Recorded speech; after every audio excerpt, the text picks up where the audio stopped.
So we are talking about the low-budget horror B-movie Exit 14.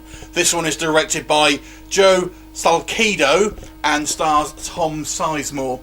Now, the story here basically is fairly typical. You have four young teens going off on this spring break. They decide to kind of try and take a shortcut of Exit 14, wouldn't you know?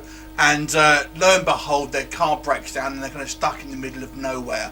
They're offered help by the seemingly kind of kind and friendly store clerk played by Tom Sizemore, who allows them to kind of stay in his house and kind of offers to fix his car.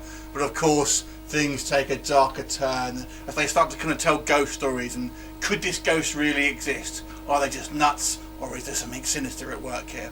You'll have to watch this movie and find out. So let's talk about Exit 14.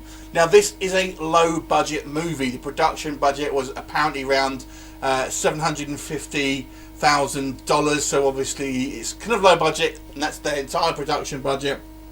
So don't be expecting anything too flashy on the screen here, because you're not going to get it. So we'll talk about the positives first of all. I have to say, I like the beginning of this film. I thought it started off quite strong. It definitely had a kind of a wrong turn vibe to it. I thought they were going to kind of it end up being more like a kind of dangerous kind of locals, backward types, that sort of thing.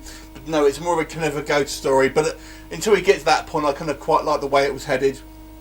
And I have to say, Tom Sizemore plays a kind of quite unhinged and kind of erratic store clerk. But I don't know if that's acting or actually because Tom Sizemore is erratic and unhinged.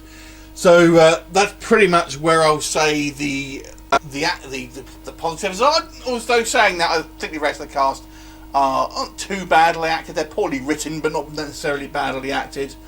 Other than that, this is really very much a kind of throwaway, very low budget film.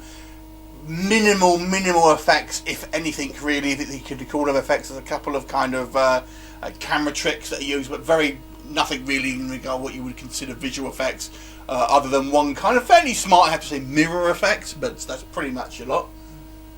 The ghost stuff here is very minimal as well, and kind of thinly explained. There is an attempt at a bit of a twist here, but I'd have to say it kind of seems a little weak to me. The story here is just kind of unfortunately follows a multitude of kind of horror cliches. It really doesn't try and do anything. Though to be fair, I don't think it is trying to be any different. It's just trying to be a kind of a one of these kind of fairly typical kind of straight to DVD bargain bucket horror films that you'll kind of see in your supermarket, and it succeeds in that. So it is entirely forgettable. I think if you are wanting any type of production value here, you're not going to get it. It's just unfortunately quite dull. The characters, I say, are quite poorly written. I don't necessarily think they're poorly acted, but I think their characters are very kind of paper thin.